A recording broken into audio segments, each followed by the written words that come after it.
Onto this story now that's made headlines this week. The banking industry is again under fire months after the rand manipulation case. Wesbank is now accused by a former employee of fleecing their black clients by overcharging them on interest. But what exactly and how is the bank doing that? I am now joined by financial investigator Emerald van Zyl for those details. Thank you so much for chatting to us, Emerald, and you will have that full conversation with Thabo a little bit later on this evening. But as we prepare to hear from the SARB tomorrow on those interest rates, talk us through just what exactly is the bank accused of doing and that motion that you will be submitting to the SARB. Well, the story about Wesbank is started about two and a half years ago, when the employee of Wesbank phoned me that black people are paying more interest rates than whites. And what I did is I went on to Google or Twitter, now X, and I requested all black people with loans with Wesbank to please forward me their contracts. And I was amazed that some of the people are paying up to 19% interest on their motor vehicles compared to about 11% of whites. I then went on to various I was invited on various radio stations, and Wesbank refused to take part in that discussion.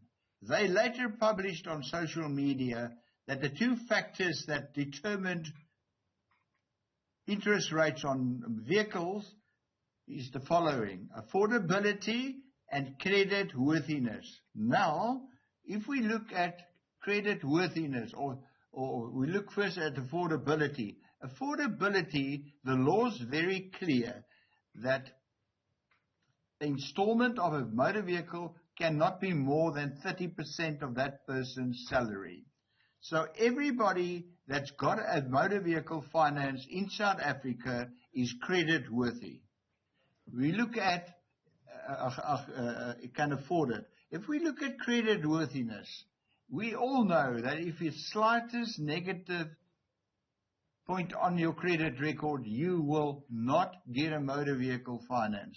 So in other words, everybody that's got a motor vehicle finance is credit worthy. Now, so everybody is credit worthy and everybody can afford it.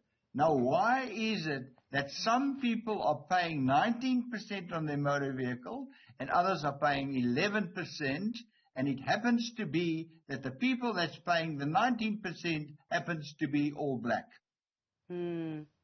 Yeah, that is quite disturbing, Emerald, and I suppose you will have that in-depth conversation with Thabo a little bit later on this evening. And when we reached out to the Financial Sector Conduct Authority as well as the Banking Association of South Africa, the Banking Association referred us to the FSCA, and the FSCA say they can't comment because the issue has not been brought to them. So certainly we'll be putting those questions to the Reserve Bank Governor Lesetja Kganyago when we do see him tomorrow at that interest rate announcement. So viewers can stay tuned for more of that conversation.